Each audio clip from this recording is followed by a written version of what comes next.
Hey everybody, it's Brick Waffle here, and I am back with another episode on the WaffleMods world, and today we are going to look at several things. One of the things I wanted to start with is there's a random emerald here. That's what I wanted to start with. No, actually, we've got a few magical essence crops here, and I went around mining for essence ore for, I don't know, probably 2 hours or so, and never found a single piece. And then I was reading that you can also get them from grass. If you break tall grass in certain biomes like plains, you can get them. We've actually got 4 extras here. And we've got them hooked up to our machine now. I got one of these seeds on like the second grass I broke. And then I planted it and then went away. I looked for some more, came back, broke these a few times. Every now and then when you break these, you'll get 2 seeds instead of 1. And then you can plant some more. I could get 1 more in here, but I like leaving the light for now. And this is actually just working slowly over time. If we went ahead and we got our watering can here, we can make this a little bit faster. And actually, I've got my particles turned off when I'm ablaze generally. So let's turn those back on. You can see the blaze smoke is kind of hard to see with when you probably guess why I turned this off a lot of the time. But let's go ahead and turn back into Brick Waffle. You can see that the watering can does work though. It makes these things grow up pretty quick, and then when they do, they get harvested by the farming station over here, and they go into the network. So this is a quick way for us to get quite a bit of essence, and we're going to do some more with that later in the episode, but for now I'm just going to let this run while we do a few other things. So go ahead and put this away. Whoop, not the emerald, put that away. And let's put the emerald in our bag. You might be wondering what that is over here. That is our knight. We made some stuff in DecoCraft in between episodes here, so a knight statue is pretty easy to do. He looks pretty cool. There's some decoration pieces. Out to the back here we have now an anchor up on the back dock here that goes out into the ocean. I thought that looked pretty decent. And mostly I'm just playing around with this. One of the things we do want the magical essence for, though, is to be able to make dye crops. And let me turn the particles back down here. Minimal particles. But when we have the dye crops, then we can actually make different dyes, and that's a big part of what you need for DecoCraft. In the last episode, we started making clay. I have since filled the DecoCraft table, and we have more clay than we can use right now on the way. But let's go back up here and take a quick peek. You can see we've got 5,500 clay. We've got plenty of blue dye right now, and then we're really a little bit short on green and red. So that's what we want to get our dye crops for. I played around and made a bedside table, a bedside lamp, and you can't really tell here, but light level 14 in the Wayla, light level 13, so it adds a little bit here. Some luggage, a dresser, and this can actually hold things as well. The UI looks a little strange. Some of these slots overlap a bit. And then also our sideboard here can hold some items. That one looks a little bit better. So some of them are functional. Most of them are just decorative. We've got a little beer keg out here. It doesn't do anything. It just looks neat. And the grandfather clock, again, same thing. It doesn't do anything. It's not animated. It just looks kind of cool. So I'm not going to do much more with DecoCraft today, but what we are going to do is head back down here to the bottom. This is what's been making clay for us. You can see that we've still got some dirt going in here with steam, and we've still got a lot of this dirt. We don't really need that much more. We're going to just throw a couple stacks in here, call it good, throw the rest of it in the network, and stop using power we don't really need. Let's do that. There we go. And that should stop fairly soon. We've got our enrichment chamber down here we used to make some of these components, and I just added this as well. So we've got some burnt quartz and some blocks of solid ender, and this is our QED room. So the QED room's pretty nice. We've got a lot of these quantum or interflux crystals, and this allows us to ore triple if we want to throw in some ore and some coal. And underneath this there is, let's see if I can show you, there's another ender chest with an extraction conduit, so we can easily dump whatever we throw in here right into the network. So let me see if we have any ore we want to grab. So look at ore, let's do space ore, tin. Let's grab a stack of tin, and we'll grab a stack of coal. Perfectly good. And my cat can tell I'm recording. Okay, so we throw this in here, we'll get 3 tin ingots for each combination of those things, and that will go right into the network when it's done. So I'm going to turn that, I'm going to leave that because that's a little bit noisy for now. What we want to do in today's episode is make some more of our mechanism machines, because there's also a way that we can do ore triplication just with mechanism and without having to use coal. So that's another thing we can do. And eventually that system will let us get up to 4 and 5 times ore duplication when we add in some other materials. You can see that our reactor is still producing a little bit more energy than we need. We've got it tuned back down to 2.4 kilo RF per tick, and that's because we don't have our big Quarry running either anymore. So the other thing I've made, because we have the QED, is, you probably saw this earlier, we've got Ender Quarry pumps, Ender Quarry, chunk loaders, tesseracts, we got some item filters for water and lava, a couple of transfer nodes, and a bunch of drums, and some ender markers. So I tried this out. It seems to work fairly well. My only concern when I ran this over a 2 chunk by 2 chunk area was that these drums filled up real quick. And once it's full, with you have the ender pump, it's going to just stop. So I also thought about just voiding some of the lava. If we look at our network again, you could see, let's see, lava drums. We have 1 partially filled drum, 4 mostly filled drums, 1 mostly filled drum, 3 completely filled drums, 1 more mostly filled drum. We have a lot of lava. So I don't really need that. And obviously water is infinite. So what I'll probably do is just not put the pump upgrade on and leave that as it is. It's just going to ignore it. So we'll do that again. And if we ever need to pump out liquids in the future, we certainly can. So this is the first quarry I did. I marked it out with cobblestone because the ender quarry by default just replaces everything with dirt, which makes it really hard to tell. Let's go ahead and become a blaze again. If you look down here, though, it's really obvious to tell where the ender quarries run because all the caves are dirt up until you get to the edge of where it ran, which is right here. And then that's obviously another area we haven't been to yet. So generally, if there's caves in the area, you can tell that it's been quarried out. But from the surface, if we didn't put out some kind of border, you wouldn't really know, especially if it's in a chunk that didn't have a little lake or a cavern. And this, if you recall from the last episode, was where we were testing out the progressive automation miner. And that works fairly well, but it's just a small area and it uses up a lot of coal. As long as we have RF, we might as well use the other one. So let's go ahead and play around with that again. Let's get some of our materials back here. We're going to need the markers, the tesseract, ender chest, ender quarry, and actually we don't really need the chunk loader other than, depending on where we put it, it only loads the chunk that it's working in, but we're going to grab that anyway and just make sure everything stays loaded for the tesseract and the chest, which might stick out into an adjacent area. And we're going to ignore the filters and the pump upgrade for now. We don't really need that. So if we turn on, let's see if I can do this without pausing the video. There we go, Shift F9. F9 is unfortunately a shortcut I use for editing as well. But that will give us all of our chunk lines, and now we can put on our ender markers. I'm just going to break this block and move it over one because I want to mark that off like so. There we go. Put these markers back. So we're going to put one down here. I'm going to turn my particles back on again. Let's do that. It's going to be a little hard to see, and I apologize for all the smoke while I'm ablaze. That sounded funnier than I intended it to. But when we put this one down, you can see that it's connected. Maybe you can see it's connected to the other one. So that's working. And let's come back over here. So that was what? 3 chunks. 1, 2, 3 chunks this way. Would be right about, whoop, nope, right about there. There we go. And then we just need to come down 1, 2, 3 chunks over here, and we'll line this one up. There we go. And yep, that seems to be working. So let's take off flight again. And there we go, we've landed. So now you can see this is going off in both directions. That should work just fine. So we'll drop the quarry here, and we'll test successfully established boundary. Great. And that actually did change colors. I don't know if you noticed that or not. So we'll throw an ender chest on top to collect all the items. We'll throw that beside it, and it's receiving power. Redstone ignored. 40 block scan. Okay, great. So it's working. If we check it again, 63 block scan, 70 block scan, you'll see that it's starting to throw stuff into our network already. Excellent. These are really easy to use. They're very convenient. And I'm going to go ahead and throw a chunk loader here, even though it's probably not necessary. We'll just throw it to 2 chunks. Actually, let's just do 1 chunk. It'll make sure it loads the chunk that this device is in, because I think this actually does load the chunk it's in and adjacent chunks. But I'm not entirely sure, so it doesn't hurt to double check that. So when this is done, what we'll do is we'll grab some cobblestone. We'll border that off again so I remember that this is where I was, and I don't try and quarry this out again in the future. We'll go ahead and grab the sugarcane here while we're at it. Come on. Oop, jump up here. Jump up. There we go. And get this one back. There we go. Might as well grab that while we're here. So this is going to keep bringing us some new materials. That's pretty easy to do. I'm happy with that. We'll go back. We'll take a quick look at how much power we're generating and make sure we can sustain that with our current reactor levels. Ender quarries tend to use almost as much power as you can throw at them.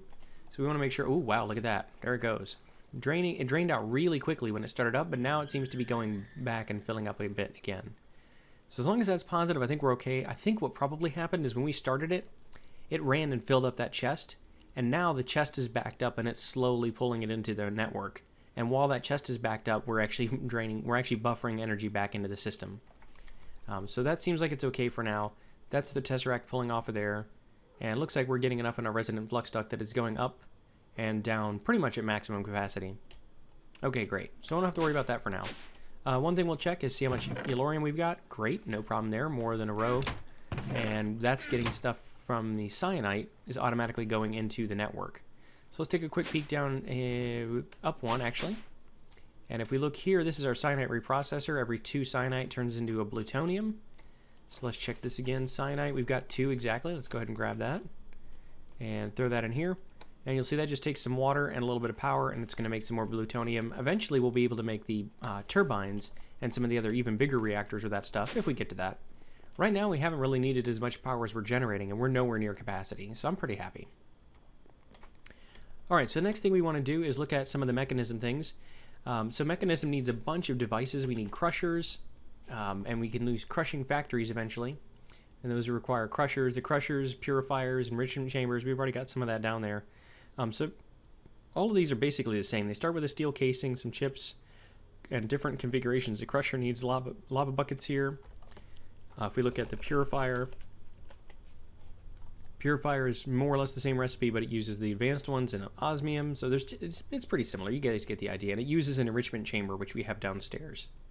And then I will need a smelter at the end of this, I believe. Smelting factory. Let's see, smelt. Ooh, what's going on? Lag spike. Okay. We'll need the smelting, energized smelter. No, what is it? Is that right? That might be the right thing. Energized smelter, I think, is right. And then the smelting factories. Now, the factories are nice. They all require the previous tiers, but these can actually do much more. The energized smelter does like one stack at a time. The factories allow you to do multiple stacks at a time and spread them out. So this can actually, with the elite one, it does something like 7 or 8 or even 9 at a time rather than doing one at a time. So that's really where we want to go. That requires the reinforced alloy, which is compressed diamond and enriched alloy. So that's going to be a lot of stuff that we have to make. Let's see, let's look at alloy. We've got 6 of those right now, 67 of the enriched. We can make more of these things, but I think we're going to start out with some basic factories because we also have another way to triple ore with our coal right now. We can always upgrade these later. So injecting factories we don't need, and combining factories we don't need yet. We're going to need those for later tiers, for tier 4 and 5 processing. So basic smelting factory is the same basic energized smelter with some extra ore. There we go, smelting factory. And it might be the same for all of these. Yep, purifying factory, crushing factory, enrichment factory. And then to get the advanced tiers, what do we need for those? We just need some more of these advanced control circuits. So we would need 1, 2, 3, 4, 5, 6, 7, 8. Yep, there we go. So let's look at the advanced smelting factory. Hey, it actually figured out that that was a factory there. That's good. And then we'll do the purifying one, and the crushing one, and this one. And then to make the elites, we actually need more of the reinforced alloys and these elite control circuits, which all require lots of diamond dust. So we're going to hold off on that for now. I think this is going to be perfectly fine the way it is. And then we need some way to generate oxygen. So electrolytic separators are what we're going to need for that. Electro. And each one of these requires one of the electrolytic cores, which is that. So let's go ahead and, I think we're going to need 2 of these for now. And then let's see, can we make the rest of these? 1 and 2. And we're going to want some tanks to buffer up oxygen when we're not using this, because this won't be able to keep up if we don't have a tank to store the excess oxygen in. When we start purifying, it's going to draw more oxygen faster than we can create it. So we need to create a couple gas tanks so that it will fill these up. There we go, gas tank.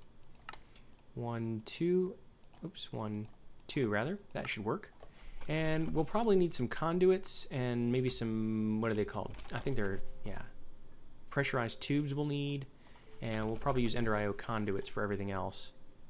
Although let's see what we have when we get down there. Do we have another Ender chest though? Because we are going to need that at the end of this chain. We don't. Ender chest. Perfect. We can make one more of those. All right. So when we get this all set up, it's going to need an Ender tank as well, actually, so that it can have water for the electrolytic separator. Good. We've got that. And do we have some more blue? Light blue. Let's just grab some lapis. 1, 2, 3. And I think we're going to be figured. Yeah, this should be everything we need. Okay, so the order of this stuff is first you're going to purify, and then you're going to take those purified clumps and crush them, and then you're going to enrich them, and then you're going to smelt them. Okay, so let's see. Purifier, crusher, enricher, and smelter. So things should come in here, and we'll need to be able to set up some gas going into that. Actually, you know what I think I'm going to do is I'm going to set up the gas stuff first, because we're going to have to move these a little bit. So let's start by doing it the other way. Electrolytic separators, and these have to be placed in a specific facing. So let's see if I can get this to line up, and I'm just going to grab my wrench. I've got a wrench in here somewhere.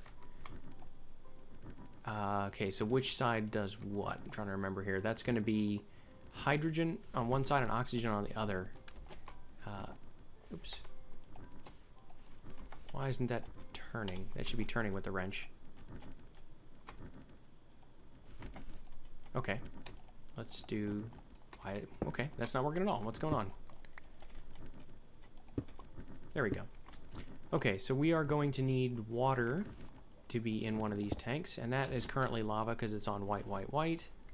So let's put some blue on there. That's going to turn it into the water tank. And we're going to need some fluid conduit. What is that called? Conduit. Oh, do we not? Oh, we've been using flux duct for that, haven't we? Don't need the item duct. Temperate fluid duct should work just fine, though. Don't need much water in here. And that's filling up because this is already set to push out water. That's going to make hydrogen on one side. We're going to dump any excess there. And whenever we fill up on hydrogen, we'll dump the excess. Whenever we fill up with oxygen, we're going to idle. So same thing over here. And the reason we're dumping the excess hydrogen is because we don't want this to stop producing oxygen because the hydrogen side fills up. Okay, so now we're going to take our gas tanks and we're going to put those right there. Oops, actually we're going to do that a little differently.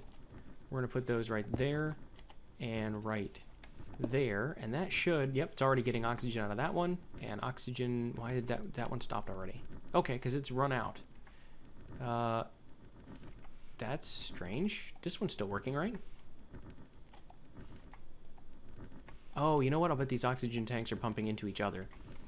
So if I broke this one, is that one going to start filling up? It's not. What's going on with that? That's strange. Those are the exact same configuration. That should be working. So let's put this one here.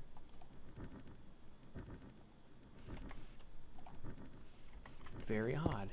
So this isn't making any oxygen at all, even though, oh, because this one has no power. Ha! Okay. Well, that'll do it. Let me do this a slightly different way then. Let's break that, because everything has to be against the wall to get the power. We're going to break that. And we don't care about the hydrogen for now, so we can put it that way. Those should both get power then. Perfect, they do. And then this stuff can get moved around. Oops, like this. Break that. Oh, that went real quick. I think we can put the water in from the top. So let's put that square back. There we go. Let's put this tank back here. Put that in pump mode. Okay, that is making oxygen again. That's making, it's not making oxygen. Oh, that's because it's set to idle. Dump excess. Now it should make oxygen. That's exactly what I was talking about a minute ago. We don't want it to stop and idle when it's full of hydrogen. Okay, so now we can put these gas tanks in front, and we're going to put them facing this way because you can draw out of the gas tanks from this little red area. So now this one's going to fill up and then immediately dump into this one. So this is filling up at twice the normal rate. When this actually gets all the way full, it will buffer back into this one as well. That's not the most effective way to do it because this machine will be pumping into here only when it's draining. And this one will have to work twice as hard. Once this one's full, this one will be off and it will have to fill up the tank by itself. Right now, this one's getting filled from 2 machines. But once we start drawing off of here into our ore processing system, then as soon as this one starts to empty, this one's going to start filling into it again. So I think it's going to work out okay in the long run. All right, so back to what we were doing before. First, we want to have the purifying factory. And that we're going to need over here. And we need a little bit of space because we have to be able to put some of this advanced tubing off of this. Like that. So we should be able to get oxygen into our purifier. Fantastic. And then what was it next? Purifier and then crusher and then enrichment. Okay, so there's crusher, enricher, and smelter. So all of these should have power. Good, they do. That looks nice. Okay, so then we just have to tell each of these that we want a couple of things to happen. We want auto eject on, and we want the output to actually be to the right here. We don't want anything at the bottom. We don't care about the extras, and energy on the back is fine. That should work just fine. So input red on the top, that'll be all right. This one we want the input to be from the side though. Oops, and turn that off, and turn that out, auto eject on. So what we're doing is each machine is going to take its output and dump it in the machine next to it. Same thing here, don't want that on, we do want that one on. Turn that to blue, and you can kind of see like this says output, input, whatever. There's also a nice diagram on the mechanism wiki that tells you all of this stuff, like how to color code stuff. for what inputs and outputs. There we go. And then if we throw our chest at the end, it should output into that chest for us. So now we could do something, and if we get this working right, it should already be set up. So let's take 2 aluminum ore. And actually, I want to not have this here yet. Let's just take that off. Make sure this all works. So we throw 2 aluminum ore in here. We turn on auto sort, it's going to spread this out into 5 different slots. And you can see it's drawing oxygen pretty quickly. And if we weren't buffering this up here, you would see, and you can actually see how quickly we're draining that tank. Great. So that worked, and now we have a very noisy crusher. It turned 2 ore into 6 clumps. Let me turn my sound down here for block sound.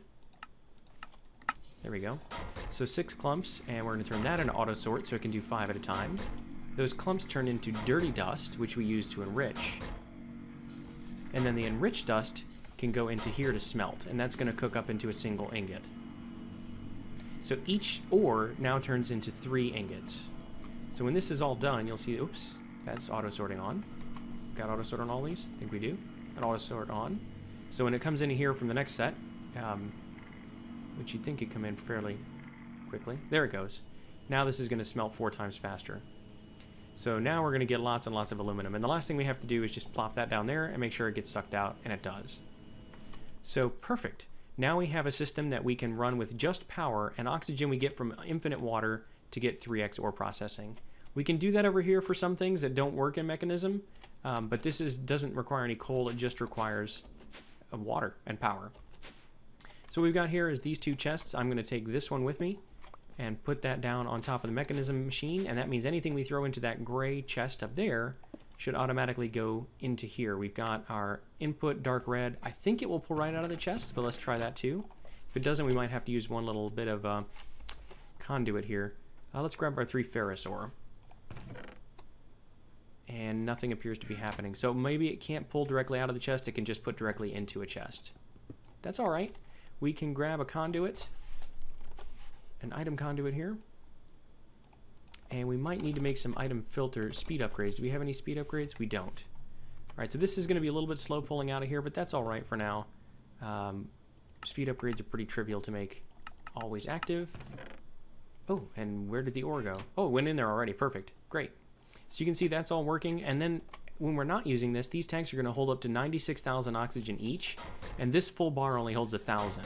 So that's 96 full bars of this times 2. We're going to have plenty of oxygen buffered up so we can run this system for a while without slowing down. And it's nice that you can see kind of where it is. We'll be able to see it start hitting the advanced smelting factory here in just a second. We'll start seeing, I guess it's ferrous clumps. Perfect. So there we go. Everything looks like it's working. That's going to get finished off and go into our ender chest and right back into our network. So that means when we come back from a mining trip, we can just throw stuff into that gray ender chest up at the top, and everything's just going to happen the way we want it to. So the last thing we can do is make a couple of speed upgrades. Speed upgrade, there we go. And that's just redstone torches, pistons, electrical steel, and iron. I don't think I have any electrical steel on me. That's silicon, coal, and iron. But let's go ahead and see if we've got any of that. We have 1. Okay. So we'll make some electrical steel. We'll get some silicon. Get a stack of that. Some pulverized coal. Do we have any? We do. Great. And some iron ingots. There we go. And actually, we don't really need a stack of speed upgrades either. We can just, or a stack of electrical steel. We can just get, you know what? Let's go ahead and do it though. Because we need 4 for each of these upgrades. I think that's probably makes sense. And silicon. There we go. We'll throw this in the alloy smelter. And yep, should start cooking up. That goes fairly quickly. So I'll let this all cook up. I'll get the electrical steel, I'll make the upgrades, and I will get back with you guys when we're ready for the next project. Alright, so we've got all of our upgrades in place, our ore processing is ready to go. At some point we'll probably put an interface on that chest just so we can send stuff to be smelted right from here. But you guys have seen that before, I'll probably do that in between episodes at some point in the future. The last thing we wanted to do is see how much essence we've gotten. So we got 22 so far, and that's pretty good. So what we're going to do with that is we're going to put some of this around an emerald or a diamond. Let's see, what do we have? We have 64 diamonds and 7 emeralds. So we're going to use our diamonds here. So we'll do that and we get a weak infusion stone. Now with a weak infusion stone, we can take our essences again here. And we can do 1, 2, 3, 4 like that, and we can get weak essence like that, and this we can use to start making seeds. So let's go ahead and put this in here and just get all of that, which is 3 of them. And for essence of dye, oh, no, not essence of dye, we need dye seeds. So let's try that, dye seeds, there we go. It needs 4 of these, 4 dyes and regular seeds. So we need 1 more of those essences, and that means we just need to go water some crops. That's all it really means. So let's go ahead and grab our watering can, head out there. Make sure we get a few more essence off of this, and make sure. Oh, there's not a spider. It looked like a spider. Oh man, I'll have to fix that. This is another of our DecoCraft things. We got our barrel of apples in our cart. We got a shovel pile of coal here. That looked like a spider with his legs sticking out and red eyes. That scared me a little bit. We're gonna go water these essences, get some of that, make these seeds, and once we get at least 1 dye seed, we'll probably come back out here and plant it and get started on that. So there's 1 more essence going in the system, 2 more essences going in the system. Should take just a second. There it goes. 3 more. There's another 4th one. Yeah, okay, good enough. That's going to keep going, but this will get us started at least. And actually, you know what? Let's go ahead and make sure we can get a couple of crops. So we'll water this a little bit more. Here we go.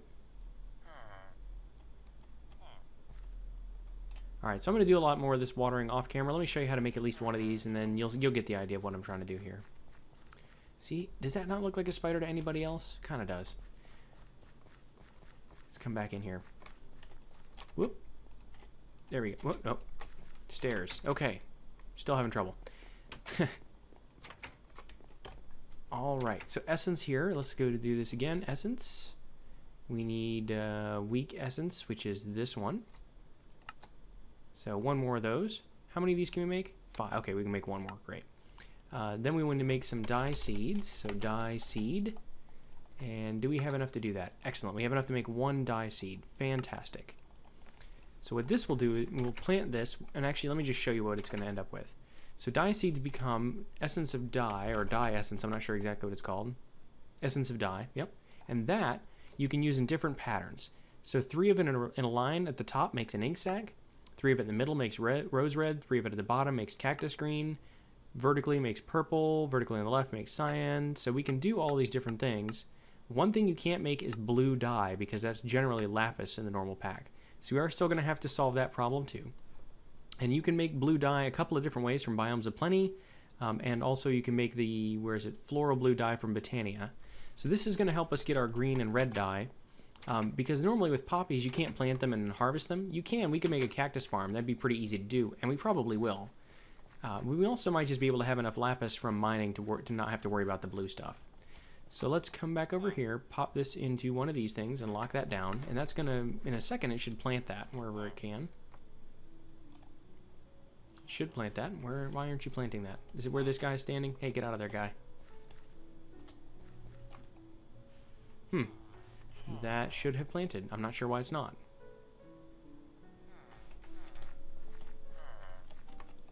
Oh, it won't plant the last one when you lock it. Let me unlock that. There we go. That's what it is. So we're going to basically... Actually, I think what I want to do is just let this thing grow up, and I'll break it myself. And I'll keep doing that until I get a few more seeds. We'll get that all planted away. And then we'll pretty much be good. So I think we're going to call that an episode. I just want to make sure this grows up all the way. And get an essence of dye out of it. Come on, 1 more, a little bit. Almost there. You can do it. Really. There. Oh, there it goes. Okay, and the dye at the top, when it's done, it turns into this multicolored thing. It's pretty neat. And boom, it actually grabbed a second seed off of it already. That's really convenient, very lucky. So I'm going to keep doing that. We'll get a bunch more dye essences and dye seeds. And by the time we start the next episode, this should all be filled in over here.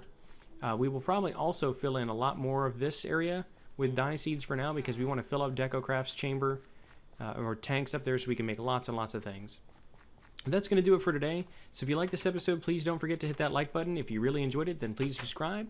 And as always, I've been Brick Waffle. Thank you for watching.